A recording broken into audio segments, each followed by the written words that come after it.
ইরানে আকস্মিক হামলা চালিয়েছে ইসরায়েল। তবে শুধু পারমাণবিক কর্মসূচি নয়, বিশ্লেষকরা বলছেন এর বড় লক্ষ্য ইরানের শাসন ব্যবস্থা বদলে দেওয়া।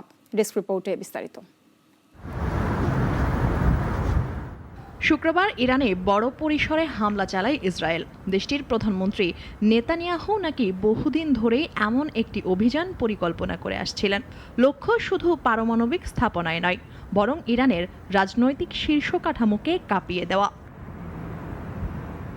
বার্তা সংস্থা রয়টার্স লিখেছে, হামলার স্পষ্ট উদ্দেশ্য ছিল ইরানের পারমাণবিক কার্যক্রম ব্যাহত করা এবং পরমাণু অস্ত্র তৈরির প্রক্রিয়ায় দীর্ঘসূত্রিতা তৈরি করা। তবে হামলার ধরন ও সময়জ্ঞান ইঙ্গিত দেয় ভিন্ন কিছুর। ইসরায়েলি বাহিনী শুধু অবকাঠামো নয়, হামলা চালায় ৬ জন পরমাণু বিজ্ঞানী ও তেহরানের সামরিক বাহিনীর শীর্ষ কর্মকর্তাদের ওপরও। বিশ্লেষক মাইকেল সিং বলছেন, ইসরায়েল আসলে চায় ইরানের অভ্যন্তরীণ নেতৃত্বে পরিবর্তন আনতে। এই হামলা ছিল তারই অংশ।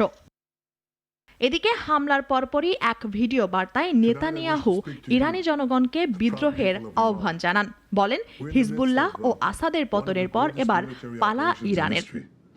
এর আগেও ২০২২ সালে নীতি পুলিশের হাতে মাশা আমিনির মৃত্যুর পর দেশজুড়ে বিক্ষোভ দেখা দিয়েছিল। তবে সেই আন্দোলন দমন করতে সক্ষম হয় সরকার।